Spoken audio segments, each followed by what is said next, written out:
19 minutos, ya nos acompaña aquí en el estudio Gonzalo Hernández Licona, él es secretario ejecutivo de Coneval. Gonzalo, qué gusto que estés con nosotros, buen día. Mario, como siempre, un gustazo estar contigo aquí. Oye, hace unos días dábamos algunas cifras de la variación de la pobreza, pocos datos del 2012, 2014, sí.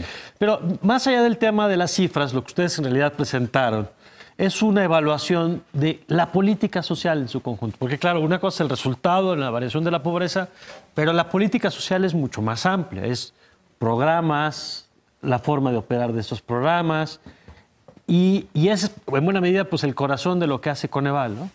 Así es. Cada 2 años, Mario, tenemos un corte de caja que le llamamos de cómo vemos desde el Coneval la política social.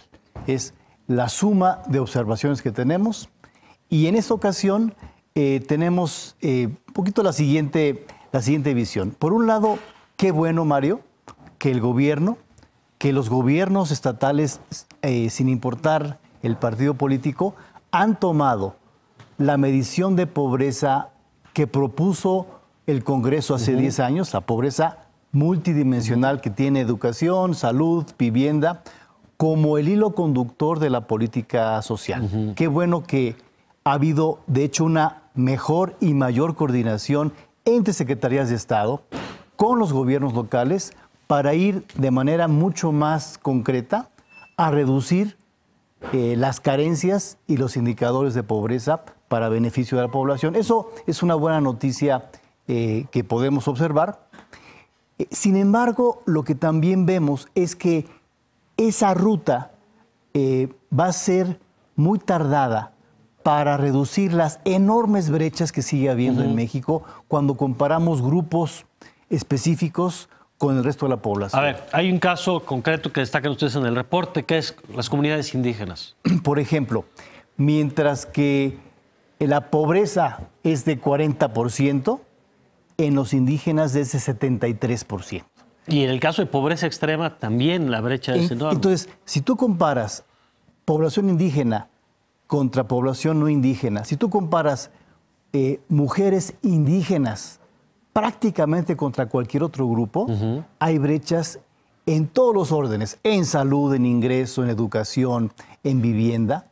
Y esas brechas no solamente habrá que reducirlas por un tema de justicia social evidente, sino que lo que decimos en el informe, necesitamos muchas más estrategias, muchas más acciones para que las brechas se reduzcan más rápidamente. Si no, vamos a tener un país en los siguientes 20, 30 años, efectivamente, con mejor piso firme, efectivamente, con mejores becas y mayor participación en las escuelas, pero cuando compitamos mañana una joven indígena hoy de una escuela de mala calidad en la Sierra de Chiapas con una niña que fue a una mejor escuela en el Distrito Federal, en la Ciudad de México, esa competencia económica, política y social no va a estar ahí. Y el punto es que si tú no tienes esas condiciones, pues la brecha no se va a reducir. Y en ese sentido te pregunto, a ver, porque a veces pareciera que esto que era positivo y que es positivo, que es tener indicadores de si un gobierno local va avanzando en la calidad de las viviendas o cuántos mexicanos en un estado o a nivel nacional tienen alguna cobertura del sistema de salud, se ha vuelto como que estamos cuidando los porcentajes y no estamos transformando de fondo necesariamente la realidad. Entonces, y esto que estamos viendo es que en 20 años, pues realmente los porcentajes han movido prácticamente nada. Y entonces la pregunta sería si lo que estamos haciendo es lo necesario para realmente cambiar, o esta tendencia que traemos, como decías, pues a lo mejor es positiva, pero es de tal dimensión tan pequeña que en realidad no está cambiando de fondo la cara del país. Tener un indicador como hilo conductor de la política me parece eso adecuado. Está bien, claro. De hecho, hay cosas que han mejorado. La carencia en alimentación ha bajado en los últimos años, la carencia en vivienda ha bajado. Hay cosas que han bajado, pero hay elementos que hay que tomar en cuenta para acelerarlo. Ya decíamos, uno, ser más agresivos en las brechas, ser más agresivos en pensar que no solamente queremos reducir ese indicador 2 o 3 o 4 puntos ahorita, sino que queremos mañana mayor competencia y mayor inserción de la población en actividades que tú y yo podemos hacer sin problema. ¿Y eso qué implica? Y eso implica varias cosas. Uno, efectivamente, buscar desde el punto de vista de medición, por un lado, un indicador que sea más amplio que la medición de pobreza, Claro. por ejemplo, el acceso efectivo a los derechos sociales o la participación de varios grupos en diferentes actividades. Y segundo, acciones mucho más amplias que simplemente programas presupuestarios. Te pongo un ejemplo. Fue acertado el hacer una acción afirmativa. ¿Qué quiere decir esto? Obligar a que haya mujeres como candidatas al Senado Sí. y a la Cámara de Diputados. Esos hechos Sí. nos obligan a acelerar Bueno, las brechas. y hay que ver la resistencia que han tenido los partidos políticos para hacer eso, pero no les quedó de otra. Habrá que ver ahorita al rato a Marta Lamas si coincide Claro. con nosotros, pero son elementos que van más allá de los solamente los programas presupuestarios. A ver. Y pensemos en la participación de todos en un México en 20 o 30 años. A ver, en ese sentido, Gonzalo, dime 3 cosas que de este informe se desprenden que tendríamos que, como sociedad, ayer lo platicábamos con Mauricio Merino, de pronto nos indignamos, pero a veces no sabemos muy bien qué mirar para ver los cambios. 3 recomendaciones específicas que se desprenden de este informe que el gobierno federal tendría que ir implementando. Una, además del indicador de pobreza Sí. que la ley sugirió y que se está siguiendo, que está muy bien, tener indicadores de participación. Por ejemplo, ¿cuántas personas indígenas son o van a ser o pueden ser directores de empresas importantes? ¿Cuántos indígenas están en la Cámara de Diputados o Senadores? Son indicadores que van mucho más allá que la medición de pobreza. 2, tener mucha mejor información en materia de padrones, en materia de la ¿Qué información padrones del es? día a día. ¿Qué programa llega a quién? Efectivamente. ¿Y por qué? El padrón implica una organización mucho más clara de los recursos y hacia quién están llegando los Hay recursos. organizaciones han pedido desde hace años un padrón único, por La ejemplo. Sedesol ha estado trabajando en el padrón, también es cierto esa parte, pero la Sedesol ha trabajado eso por los últimos 10 años y no hemos logrado todavía un padrón único que nos dé la certeza y la transparencia de a quién van los recursos, quién los necesita más que otros. Ese es un segundo.